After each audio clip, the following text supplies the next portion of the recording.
नमस्कार, आप देख रहे हैं के न्यूज इंडिया। मैं हूं आपके साथ गरिमा वाजपेयी। रुक करेंगे तेज रफ्तार खबरों की ओर। लखनऊ में भाजपा चुनाव में भीतरघातियों को कर रही है चिन्हित। 2022 से 24 चुनाव में गड़बड़ी करने वाले होंगे चिन्हित और दागियों को संगठन चुनाव में सख्त मैसेज देने की तैयारी। लखनऊ विधानसभा के शीतकालीन सत्र आज से हुआ शुरू। सत्र के पहले दिन औपचारिक कार्य सदन में किए गए। संभल बहराइच हिंसा का मुद्दा सदन में उठा। लखनऊ विधानसभा में समाजवादी पार्टी का प्रदर्शन। चौधरी चरण सिंह की मूर्ति के नीचे बैठ सपाई। विधानसभा में सपा कार्यकर्ता दे रहे धरना। लखनऊ में विधानसभा सत्र की शुरुआत से पहले समाजवादी पार्टी ने किया प्रदर्शन। किसानों का हक मार रही सरकार। किसानों के एमएसपी का वादा अधूरा, सरकार का कार्यकाल पूरा। लखनऊ में सपा विधानमंडल दल की बैठक कल शाम। सपा अध्यक्ष अखिलेश यादव की मौजूदगी में होगी बैठक। आज से विधानमंडल का शीतकालीन सत्र शुरू। रायबरेली में एसपी ने चलाई तबादला एक्सप्रेस। 56 पुलिसकर्मियों के कार्यक्षेत्र में बदलाव। 14 उप निरीक्षकों के कार्यक्षेत्र में किया बदलाव। मुख्य आरक्षी के कार्यक्षेत्र में भी बदलाव। प्रयागराज में महाकुंभ की तैयारियां तेज। प्रयागराज बुझाएगा लेवल रेल क्रॉसिंग से मुक्त। आसपास सभी लेवल रेल क्रॉसिंग पर बन रहे आरोपी। शाहजहांपुर में हत्याकांड के आरोपियों पर इनाम की घोषणा। अयोध्या हत्याकांड के 4 अभियुक्तों पर 25-25 हजार के इनाम की घोषणा। पुलिस ने जारी किए चारों भगौड़े आरोपियों की फोटो। लखनऊ जलकर विभाग में कर्मचारियों का प्रदर्शन। कर्मचारी समस्याओं और भ्रष्टाचार के खिलाफ विरोध। प्रशासन की कर्मचारी विरोधी नीतियों के खिलाफ विरोध। बलिया में बॉर्डर सीलिंग पर पुलिस ने किया रिहर्सल। एसपी ने पूर्व में पुलिसकर्मियों को किया था ब्रीफ। चेकिंग पॉइंट्स पर नाकाबंदी कर किया ब्रीफिंग। ललितपुर में तेज रफ्तार गाड़ी का कहर। तेज रफ्तार गाड़ी ने 3 को कुचला। हादसे में 1 की मौत। बदायूं में सपा सांसद आदित्य यादव ने सूर्यकुंड को लेकर सीएम को लिखा पत्र। बुद्ध प्रतिमा तोड़ने, भिक्षुओं को भागने पर कार्रवाई की मांग। विकासनगर में पिछले 2 सालों में 5वीं बार सड़क धंसी। मौके पर पहुंचे जांच अधिकारी पड़ताल कर रहे। आखिर किन कारणों के चलते सड़क धंस गई। कन्नौज में एक्सप्रेसवे के तालग्राम क्षेत्र में भीषण हादसा। 2 लोगों की मौत। नेपाल देश के निवासी बस चालक ने दर्ज कराई एफआईआर। राज्य के औद्योगिक प्रशिक्षण संस्थान कन्नौज के 2 वीडियो सोशल मीडिया पर हो रही वायरल। वीडियो में कक्षा में लगे टीवी स्क्रीन पर छात्र गाने चला रहे हैं। दूसरे वीडियो में एक छात्र टीवी में मूवी चला रहा है। उत्तर प्रदेश में विधानसभा के शीतकालीन सत्र के दौरान बड़ा हंगामा होने की आशंका के बीच समाजवादी पार्टी के विधायकों ने प्रदर्शन शुरू कर दिया है। लखनऊ विधानसभा शीतकालीन सत्र मानसून का पहला दिन। विधानसभा के बाहर पुलिस के साथ आरपीएफ भी लगाई गई। कन्नौज में सफाखेड़ा गांव में जमकर चले ईंट पत्थर। पुरानी रंजिश के चलते जमकर पथराव में कई लोगों के घायल होने की सूचना।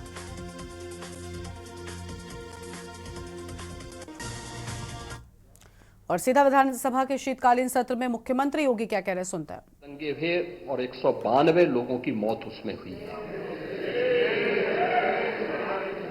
मैं उस पर चर्चा करूंगा। उससे पहले भी 2007 से 2011 के बीच 616 ऐसे सांप्रदायिक घटनाएं हुई हैं जिनमें 121 लोगों की मौत हुई थी। महोदय, जो बात यहां पर माननीय सदस्य शेखबाल महबूब ने संबल के बारे में लिखा,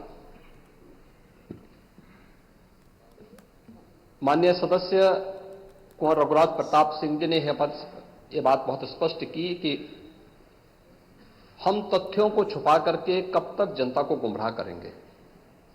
हर व्यक्ति जानता है कि माननीय न्यायालय के आदेश पे सर्वे का कार्य हो रहा था और सर्वे हो रहा था।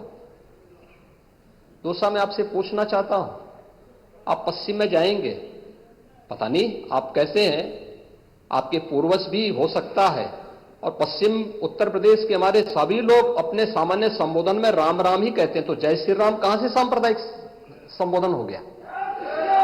कहां से सांप्रदायिक संबोधन हो गया? हमारे यहां हम जगते हैं, राम ही राम बोलते हैं, मिलते हैं, राम राम का संबोधन होता है, और अंतिम यात्रा में विदा करते हैं तब भी राम नाम सत्य है ही बोलते हैं।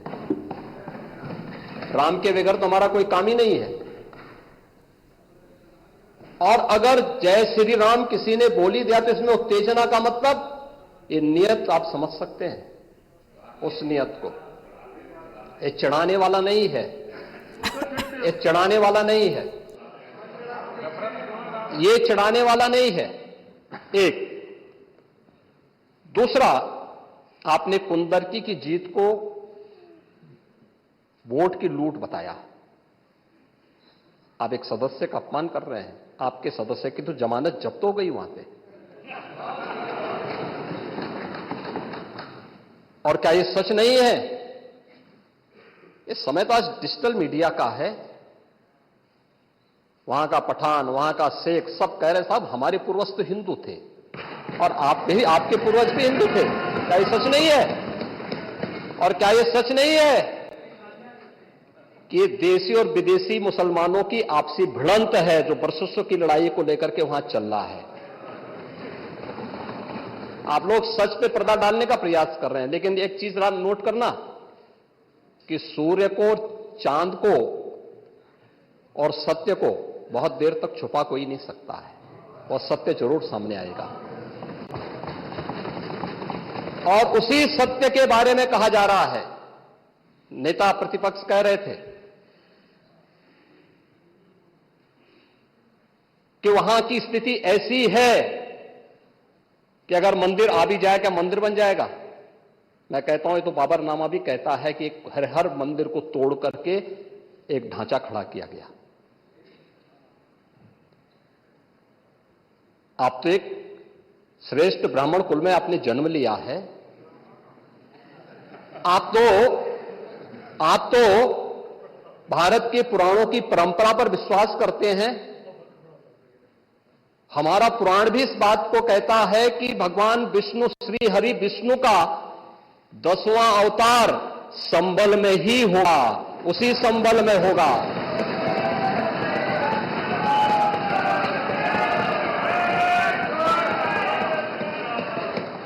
और यह तो केवल सर्वे की बात थी। माननीय न्यायालय के आदेश पर जिलाधिकारी का मतलब जिले का एडमिनिस्ट्रेटिव हेड, पुलिस अधीक्षक उस जिले की पुलिस फोर्स का मुखिया है। इनका दायित्व है कि शांतिपूर्ण तरीके से किसी सर्वे के कार्यक्रम को वहां पे संपन्न करना, माननीय न्यायालय के आदेश को अक्षरशः अनुपालन करना। और सर्वे 19 नवंबर को भी हुआ, 21 नवंबर को भी हुआ, 24 नवंबर को भी सर्वे का कार्य चल रहा था। क्या यह संभव है? नहीं, 21 को संपन्न नहीं हुआ था। ये लगातार सर्वे का काम चल रहा था। और सर्वे के कार्य के दौरान पहले 2 दिन कोई भी शांति भंग नहीं हुई। तीसरे दिन जब 23 नवंबर को जुमे की नमाज के पहले और जुमे की नमाज के दौरान जिस प्रकार की तकरीरें दी गईं, उन तकरीरों के बाद माहौल खराब हुआ। और फिर उसके बाद जिस प्रकार की स्थितियां की गई थी वो सबके सामने है। और इसलिए मैं कह रहा हूं, हमारी सरकार ने तो पहले ही कहा कि हम जुडिशियल कमीशन बनाएंगे। ये एक्ट के अंतर्गत ही कमीशन बना हुआ है। माननीय सदन में उसकी रिपोर्ट भी आएगी। दूध का दूध और पानी का पानी सबके सामने आएगा। मैं केवल एक बात कहना चाहता हूं कि अगर संभल के बारे में हम जब बात करते हैं महोदय, एक लंबा सिलसिला है इस संभल का। और अगर मैं संभल की जब चर्चा करता हूं तो संभल में कैसे माहौल खराब किया गया वहां पे। ये संभल में दंगों का जो इतिहास है 1947 से ही प्रारंभ होता है। 1947 में एक मौत होती है। 1948 में 6 लोग मारे जाते हैं। 1958 में भी दंगा होता है। 1962 में भी दंगा होता है। 1976 में भी 5 लोगों की मौत वहां पर हुई थी। और 1978 में 184 हिंदुओं को सामूहिक रूप से जला दिया गया था।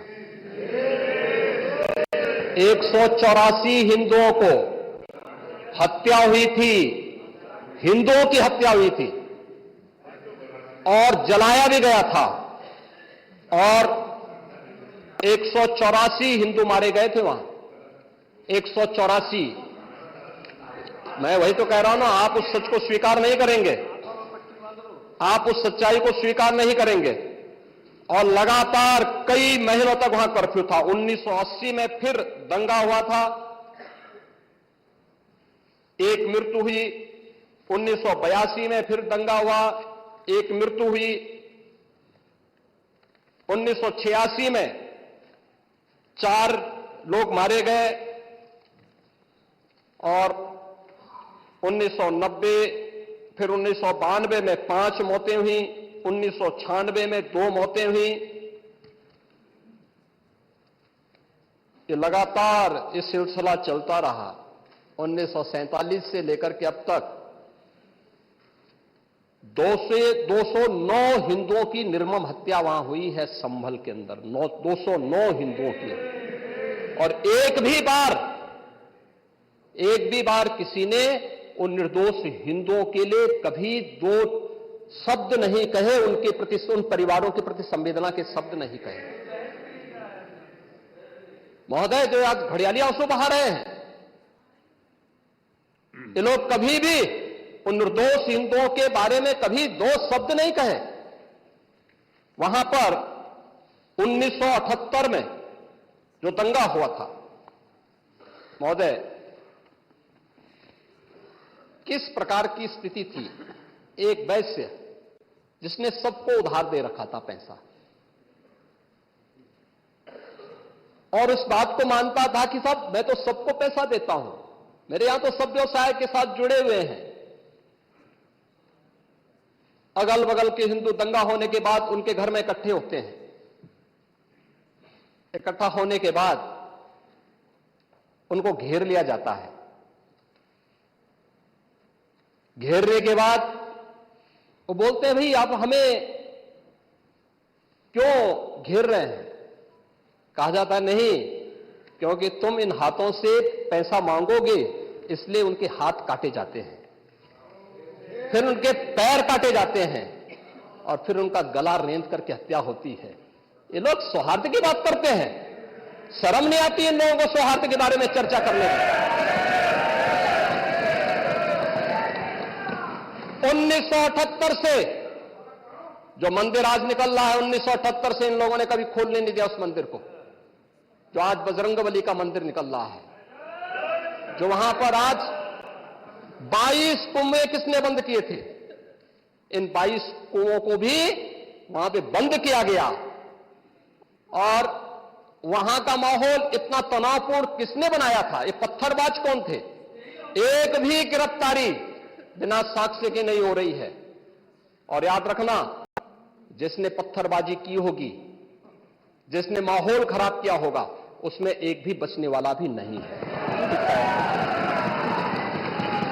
एक भी नहीं बचेगा। हम माननीय उच्चतम न्यायालय के आदेश का पालन करते हैं, सम्मान भी करते हैं। और क्या संविधान को आप मान रहे हैं? क्या आप लोग संविधान के प्रति सचमुच वचनबद्ध हैं? मैं तो धन्यवाद दूंगा माननीय अध्यक्ष जी को इस बात के लिए कि आज उन्होंने संविधान की मूल प्रति यहां पर दी है। बाबा साहब भीमराव अंबेडकर जी ने 26 नवंबर 2049 को जिस संविधान को बनाकर के देश को सौंपा था, उस मूल संविधान की प्रस्तावना को एक बार पढ़िए। मौलिक कर्तव्यों के बारे में, मौलिक अधिकारों के अध्याय के चित्र को देखिए। अलग अलग उन आर्टिकल के उस पृष्ठों का अवलोकन करिए। आपको उसमें राम भी नजर आएंगे, कृष्ण भी नजर आएंगे। लंका दहन के उपरांत बजरंगबली भी नजर आएंगे, ज्ञान का उपदेश देने वाले बुद्ध भी नजर आएंगे। भारत की समृद्ध परंपरा का दर्शन आपको उस संविधान में मिलेगा जो बाबा साहब भीमराव अंबेडकर ने दिया था।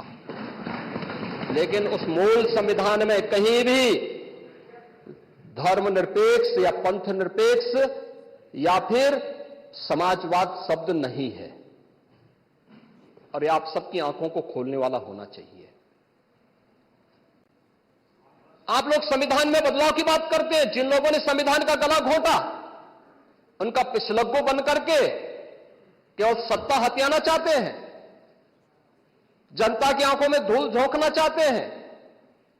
ये नहीं हो सकता। ये देश आपको नहीं करने देगा,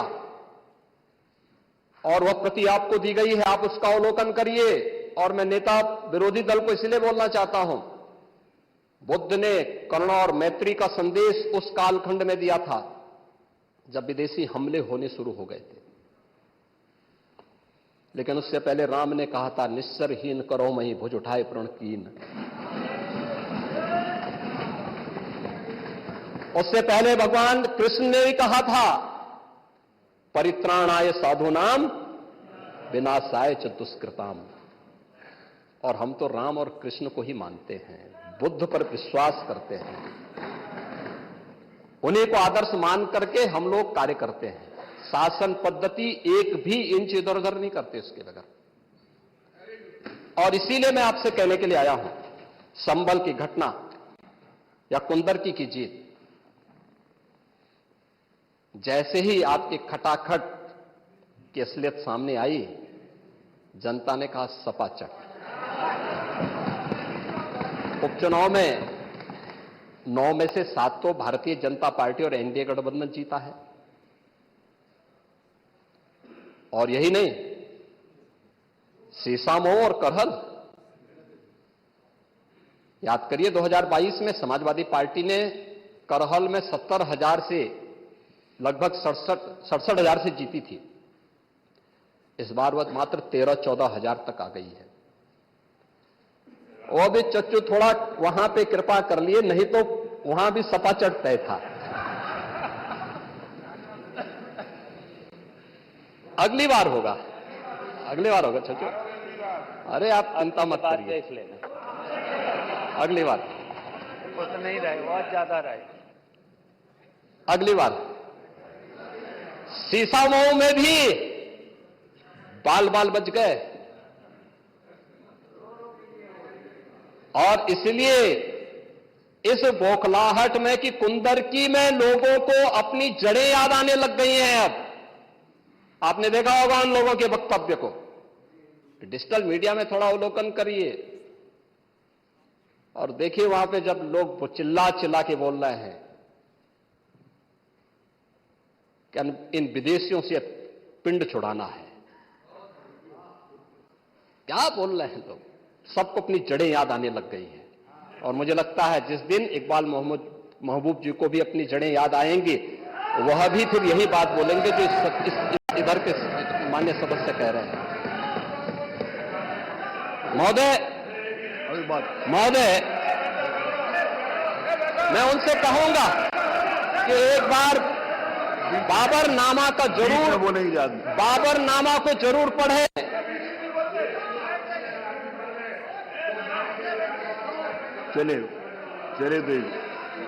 चलिए वो जो बात कही, बाबरनामा को जरूर एक बार पढ़ें। आप मंत्री जी बोले, आप प्लीज बैठे। चलो आप दे देना जब अवसर हो, बाबरनामा को एक बार पढ़ें। आप बैठे। महोदय, संभल की घटना के साथ ही मैं प्रदेश के अंदर अलग अलग समय में जो दंगे अलग अलग समय में हुए हैं। 1972 में आगरा में दंगा हुआ, 19 लोग मरे थे।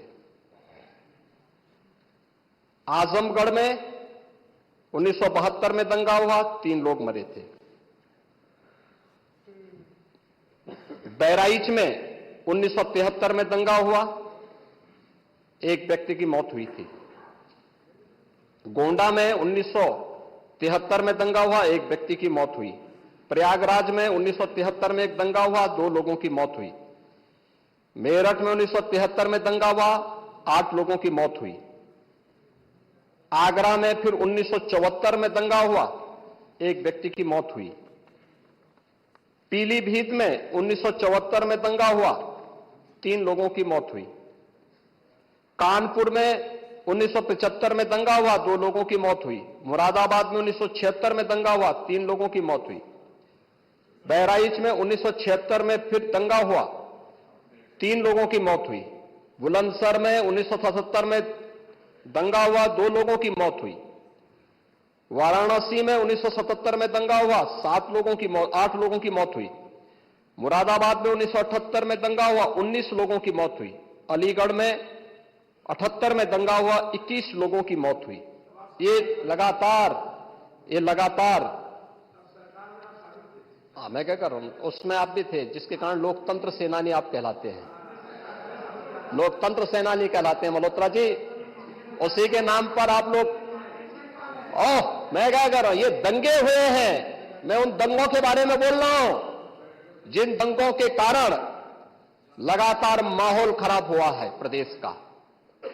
और आज प्रदेश के अंदर सुरक्षा का जो एक माहौल है, कानून व्यवस्था की जो एक स्थिति पैदा हुई है, लोगों को सुरक्षा पे विश्वास है, कानून व्यवस्था पर विश्वास है, उसी का परिणाम है कि 40 लाख करोड़ रुपए का निवेश का प्रस्ताव उत्तर प्रदेश को प्राप्त होता है।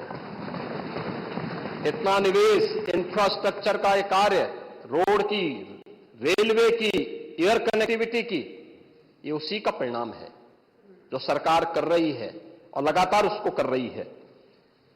महोदय, मैं केवल ये कहना चाहूंगा कि आखिर मैं नेता विरोधी दल से ये पूछना चाहता हूं कि अगर हमारा कोई पर्व और त्योहार है या किसी का भी है, मुहर्रम का जुलूस हो या फिर कोई भी अन्य मुस्लिम समाज का कोई पर्व और त्योहार का कोई जुलूस, वो हिंदू मोहल्ले से सुरक्षित निकल जाता है, कोई दिक्कत नहीं होती, मंदिर के सामने से भी निकल जाता है, कोई समस्या नहीं होती। लेकिन इस समस्या केवल वहीं पे क्यों खड़ी होती है जब कोई हिंदू शोभा यात्रा किसी मस्जिद के सामने से, किसी मुस्लिम बाहुल्य क्षेत्र से निकलती है, तब क्यों तनाव पैदा हो जाता है? तभी क्यों झंडा लगाने में क्या समस्या आ रही है? क्या भारत की धरती पे केसरिया झंडा नहीं लग सकता? क्यों नहीं लग सकता? क्यों नहीं लग सकता? मैं यही पूछना चाहता हूं, आखिर ये दंगे क्यों किए जाते हैं?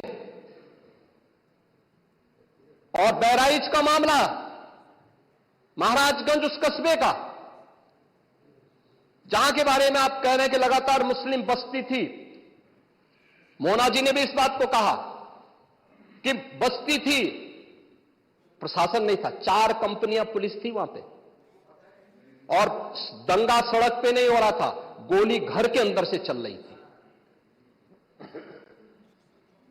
इस निर्दोष राम गोपाल मिश्रा की हत्या हुई और घर के अंदर से गोली चला करके उसकी निर्मम हत्या की गई। हमें इस सच्चाई को स्वीकार करना चाहिए। ये दंगा सड़क पे आमने सामने नहीं था। अगर पुलिस घर के अंदर घुसती तो लोग फिर कुछ और आरोप लगाते। पुलिस ने बचाव करने का अपना प्रयास किया, 4 कंपनियां वहां पे थी, और आप कह रहे हैं कि माननीय मोना जी ने भी कहा कि भारतीय जनता पार्टी के विधायक ने आरोप लगाए। भारतीय जनता पार्टी के विधायक ने इस हल्दी की घटना को लेकर के नहीं, इस महाराजगंज कस्बे की घटना को लेकर के नहीं, ये उस समय बहराइच कस्बे में थे, और बहराइच कस्बे में इनकी गाड़ी पर हमला हुआ, जो वहां से 30-35 किलोमीटर दूर है, वहां पे एक पथराव हुआ था। मैंने भी इनको कहा था, मैंने कहा देखो तुम्हारे उस क्षेत्र में दंगा हुआ है, तुम वहां तत्काल जाओ, लोगों को कंट्रोल करो। लेकिन उसको कैसे तोड़ मरोड़ करके प्रस्तुत किया जा रहा है। इन्होंने जो तहरीर दी वो दूसरे मामले में दी है, उसका इस घटना से कोई लेना देना नहीं, लेकिन उसको किस तरीके से जोड़ करके देखा जा रहा है। एक जिले में दूरी होती है, इसमें बहराइच से आपको भी आने में समय लगा होगा, और उस दूरी को आपने देखा होगा, तो ये उतनी ही दूरी है, उस घटना को उससे नहीं जोड़ के देखा जा सकता है। लेकिन मैं पूछना चाहता हूं कि हिंदू मोहल्ले से और हिंदू मंदिर के सामने से मुस्लिम जुलूस निकल सकता है, तो मुस्लिम मोहल्ले और मस्जिद के सामने से कोई हिंदू शोभा यात्रा क्यों नहीं निकल सकती? क्यों नहीं निकल सकती? और यहीं पे विवाद शुरू होता है। यानी आप चाहते हैं कि आपके पर्व और त्योहार तो शांतिपूर्ण तरीके से मनाए जाएं। कौन नहीं कहता भी? आपके संबल में थे शिया सुन्नी का भी विवाद हुआ था। 1976 में पूरा विवाद तो शिया सुन्नी का था। उस समय जामा मस्जिद के कब्जे को लेकर के इसी बात का विवाद था। आप इस सच को धूल मत डालिए उस सच पे। और लखनऊ का शिया सुन्नी विवाद ये भारतीय जनता पार्टी की सरकार के समय ही समाप्त हुआ है। आप लोग तो लड़ाते थे, यहां पे शिया और सुन्नी को भी लड़ाते थे, क्योंकि आपकी तो शुरू से ही राजनीति थी बांटने की और फिर कटवाने की। और इसलिए हमने कहा कि न बटेंगे और न कटेंगे। हम न बटेंगे और न कटेंगे। मुझे आश्चर्य होता है, अपने को शिक्षक कहते हैं श्री संग्राम सिंह यादव। हां, सच को स्वीकार करने की सामर्थ्य नहीं, इसलिए चले गए। आप देखें, एक दोहरे चरित्र के व्यक्ति के द्वारा जो अपनी कुछ पंक्तियां पहले लिखी गई हैं और बाद में उसका चरित्र कैसे बदला है। मोहम्मद अल्लामा इकबाल के बारे में वही कहते हैं, यानी जो पहले कहते थे, उन्होंने क्या बात कही थी बाद में? मुस्लिम हैं हम, वतन हैं सारा जहां हमारा, चीन वो अरब हमारा, हिंदुस्तान हमारा, तौहीद की अमानत सीनों में है हमारे। दुनिया के बुत कंदों में पहले वह घर खुदा का, तेगों के साये में हम पलकर जमा हुए हैं।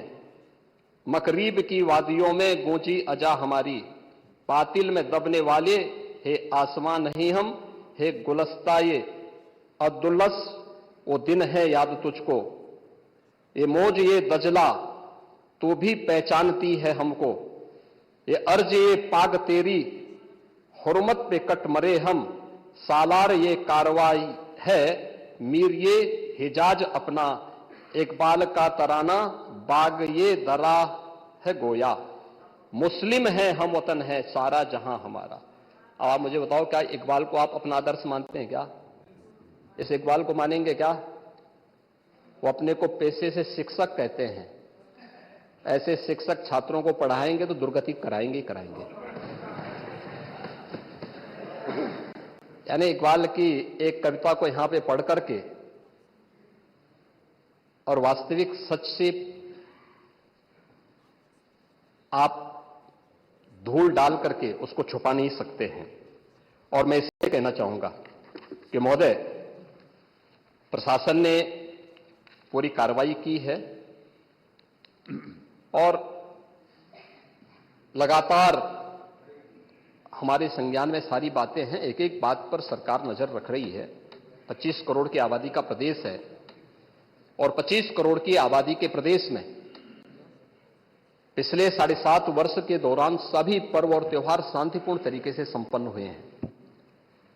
सभी वीवीआईपी विजिट सकुशल संपन्न हुई हैं।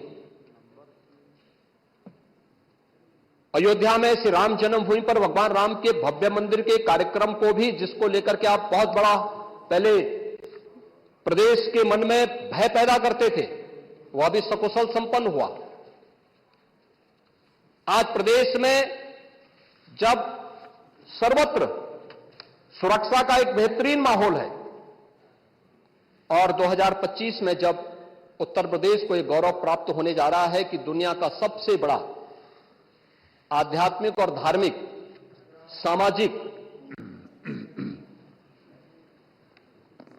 जो उत्सव हो, एक महापर्व है महाकुंभ प्रयागराज, जिसमें पूरी दुनिया का एक समागम होने वाला है, जब इसे आयोजित करने का अवसर प्राप्त हो रहा है तब मैं विपक्ष के अपने साथियों से कहना चाहूंगा कि प्रदेश के माहौल को अपने वक्तव्यों से और अपने करतूतों से कृपया खराब न करें। प्रदेश आगे बढ़ना चाहता है, विकास के अपने लक्ष्यों को प्राप्त करना चाहता है, लेकिन मैं इस बात के लिए आश्वस्त करूंगा कि 25 करोड़ जनता को सुरक्षा देना, उनकी हर प्रकार से हिफाजत करना ये प्रदेश सरकार की जिम्मेदारी है। लेकिन अराजकता, पत्थरबाजी और किसी भी इस प्रकार के आदेश के खिलाफ जो माननीय न्यायालय ने आदेश किया है, उसके बाद भी कोई कानून को अपने हाथों में लेकर के कानून को ठेंगा दिखाने का प्रयास करेगा तो सरकार उससे सख्ती से निपटने का काम भी करेगी। और वही सख्ती वहां पर आवश्यक है जहां पर लोगों ने माहौल खराब करने का प्रयास किया है। एक भी निर्दोष नहीं जाएगा। जितने भी विजुअल्स होंगे उसके वीडियो फुटेज हैं, गोली चलाते हुए, कट्टा लहराते हुए, तलाशी के दौरान पत्थरबाजी करते हुए, घरों के छतों के ऊपर जो पत्थर रखे गए हैं, ये सारी विजुअल्स हमारे पास हैं और उसके अनुरूप ही कार्रवाई होगी। हां, ये जरूर आश्वस्त करते हैं कोई निर्दोष के खिलाफ कोई कार्रवाई नहीं होने वाली। अब तक नहीं हुई है, आगे भी नहीं होगी, लेकिन कोई दोषी होगा उसको कोई बचा भी नहीं पाएगा। यह भी मैं इस सदन के माध्यम से पूरे प्रदेश के अंदर बहुत स्पष्टता के साथ कहना चाहूंगा कि सरकार की जीरो टॉलरेंस की नीति पहले दिन से है। अपराध और अपराधियों के प्रति, दंगों और दंगाइयों के प्रति वही जीरो टॉलरेंस की नीति के साथ सरकार कार्य करेगी। इन दोनों मामलों में राजनीति की बजाय हमें समग्रता की दृष्टि से देखना होगा, और समग्रता की दृष्टि ये जो मैंने पहले माननीय नेता विरोधी दल को कहा कि आखिलिम बाहुल्य क्षेत्र में हिंदू शोभा यात्रा नहीं निकल सकती, और जब आप रोकते हैं तभी हिंदू पक्ष से भी रिएक्शन आता है कि साहब हम भी नहीं जाने देंगे। भाई मुझे आश्चर्य होता है इन बातों को लेकर के कि मस्जिद के सामने से नहीं निकलने देंगे। क्यों नहीं निकलने देंगे? ये सड़क क्या किसी की है क्या? ये सार्वजनिक मार्ग है, कैसे आप रोक सकते हैं? परंपरागत बहराइच में भी परंपरागत जुलूस था, परंपरागत जुलूस था, वही मैं कह रहा हूं, परंपरागत जुलूस था। और उसी परंपरागत विधानसभा से तस्वीरें आपको हम दिखा रहे थे जहां पर मुख्यमंत्री की ओर से आज अहम बातें कही गई। छोटे से ब्रेक के लिए रुकते हैं। आप देख रहे हैं की न्यूज, खबरों का साथ। कैसे कह सकते हैं? कांवड़ यात्रा में क्या असली गाने बजते हैं? अरे भगवान शिव के गाने बजते हैं, भगवान शिव के भजन गाए जाते हैं। दुर्गा पूजा के दौरान जो शोभा यात्रा निकलती है, जगत जननी मां भगवती दुर्गा के आरतियां बजती हैं, उनकी चालीसा बजती है, हनुमान चालीसा बजता है। ये हमारे यहां शक्ति के प्रतीक भी है और भक्ति के प्रतीक भी है। नहीं तो वही तो ऐतराज है, समस्या तो उसी बात को लेकर के है, सारा विवाद तो उसी बात को लेकर के है, सारा विवाद तो उसी बात को लेकर के है। और मुझे लगता है आपने बाबरनामा पढ़ा होता तो आप मुझसे बहस करते ही नहीं, जिसमें स्वयं मीर बाकी के द्वारा हरिहर मंदिर तोड़ने का जिक्र किया गया है। क्या बात करते हैं आप? और मुझे लगता है ये जितने लोग यहां पर हैं, ये वहां पे कोई नहीं रहा होगा, लेकिन आपके फोरफादर और फोरफादर के आगे की पीढ़ी उसकी भुक्त भोगी रही होगी, इसलिए आज इस स्थिति में आप लोग वहां पे हैं।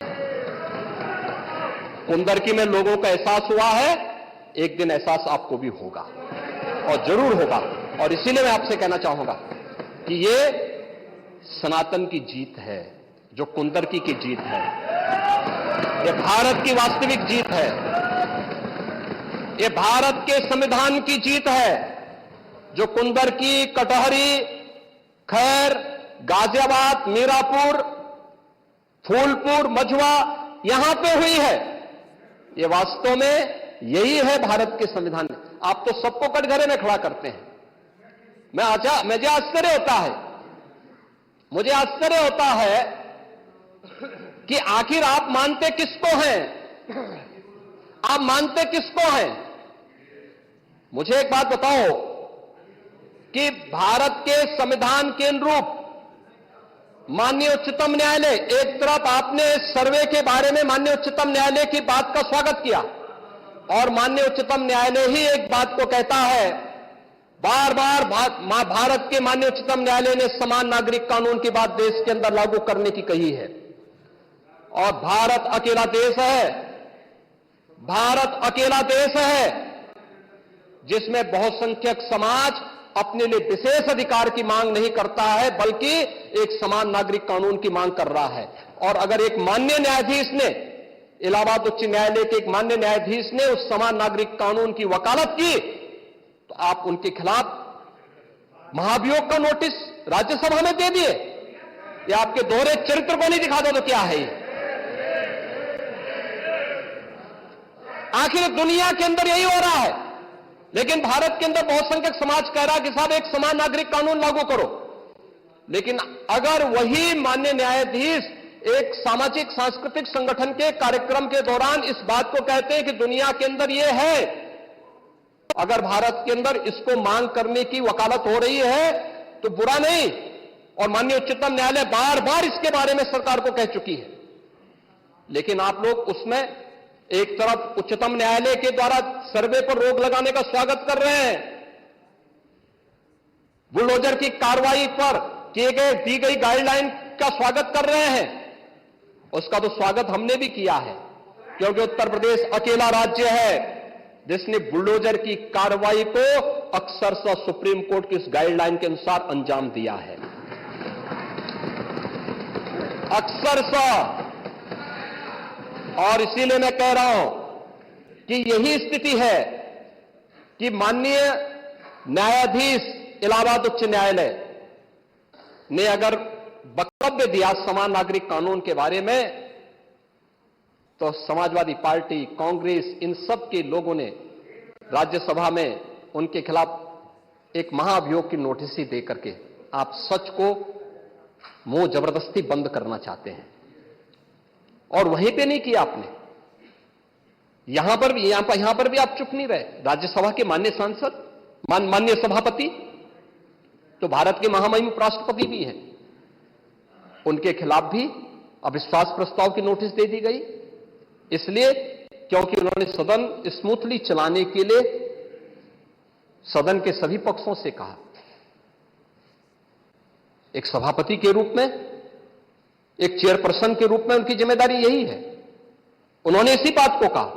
लेकिन एक किसान का पुत्र कैसे इतनी बड़ी कुर्सी पर पहुंच गया, ये लोगों को अच्छा नहीं लग रहा, ये अच्छा नहीं लग रहा है, इसलिए अविश्वास प्रस्ताव को नोटिस।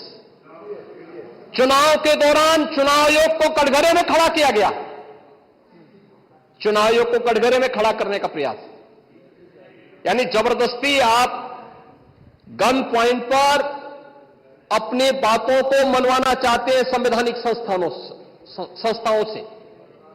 मुझे लगता है ये चरित्र अच्छा नहीं है, ये स्वस्थ लोकतंत्र के लिए अच्छी परंपरा नहीं है। हमें संवैधानिक संस्थाओं का सम्मान करना सीखना होगा, हमें संवैधानिक संस्थाओं को हर प्रकार से मजबूत बनाना होगा, और शासन प्रशासन की कार्रवाई को जो न्याय हित में हो, समाज हित में हो, राष्ट्र हित में हो और आने वाले भविष्य के हित में हो, उसका भी समर्थन करना चाहिए। और मैं यही कहूंगा कि बहराइच की घटना में या संभल की घटना में प्रशासन की कार्रवाई पूरी ईमानदारी के साथ, पूरी न्याय संगत तरीके से आगे बढ़ रही है। हम लोगों ने संभल की घटना को लेकर के एक जुडिशियल कमीशन गठित किया है। जुडिशियल कमीशन वहां विजिट कर रहा है, लगातार लोगों के बयान भी लेंगे, सभी पक्षों की बात को भी सुनेगा, सच को सामने लेके आएगा। लेकिन आपके अनावश्यक पत्थरबाजी से या फायर करने से, इल्लीगल आर्म्स से फायर करने से वहां पर शांति बहाल नहीं होने वाली है। और आप सौहार्द की बात कर रहे हैं, आप बोल रहे हैं पुलिस छावनी में बदल दिया। अब देख रहे हो धार्मिक स्थल से बिजली चोरी, यानी बिजली के मिनी स्टेशन संचालित हो रहे हैं। हम तो ये सोच रहे थे कि मिनी स्टेशन पावर कारपोरेशन ही चला रहा है, अब वहां पर कई मस्जिदें ऐसी पाई गई जिन मस्जिदों के ऊपर एक इलीगल सब स्टेशन बना करके वहां से कनेक्शन बांटे गए थे लोगों को फ्री में। लाइन लॉस प्रदेश के अंदर, उत्तर प्रदेश के अंदर लाइन लॉस पावर कारपोरेशन का ये 30 से कम है। और संभल कस्बे में वहां पर 2 मोहल्ले हैं, एक दीपा सराय और एक मियां सराय है ना। इन दोनों में लाइन लॉस 78% और 82% है। देश के संसाधनों में कैसे लूट होती है।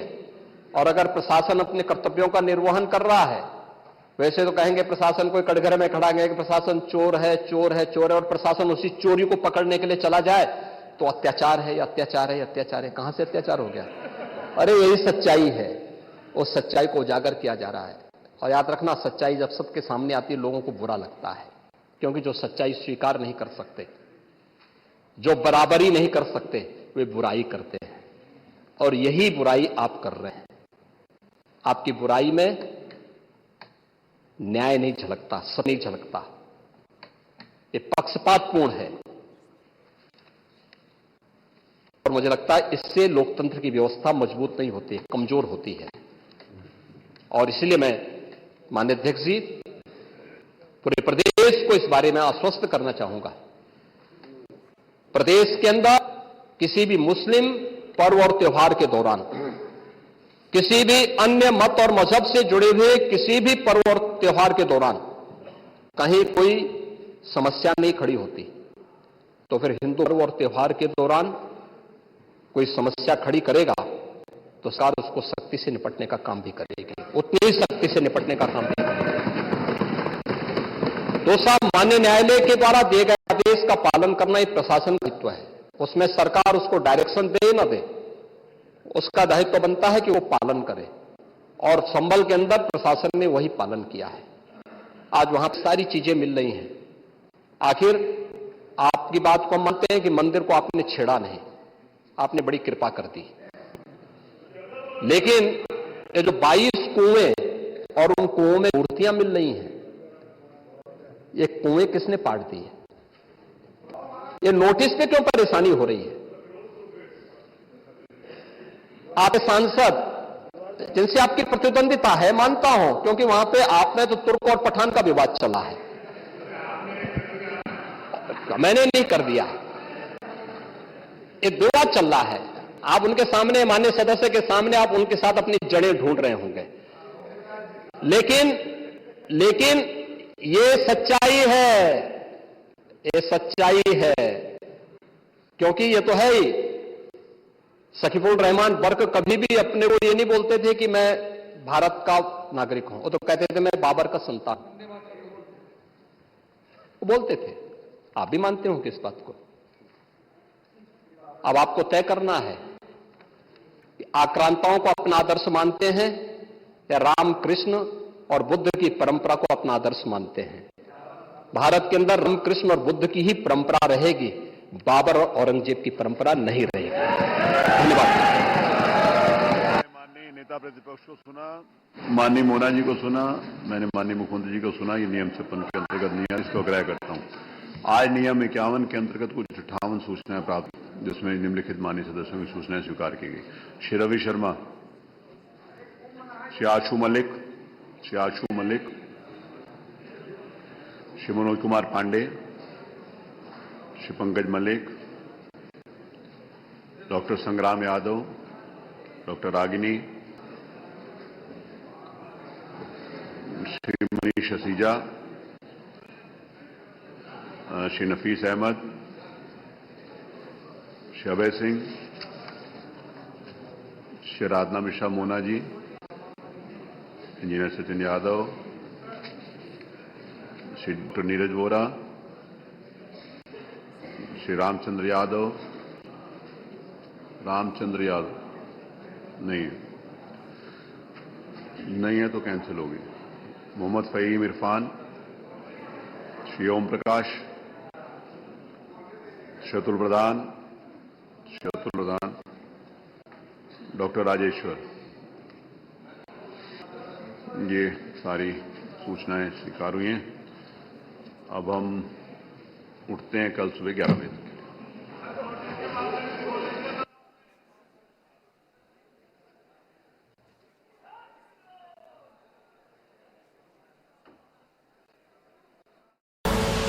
आप देख रहे हैं के न्यूज, खबरों का सारथी।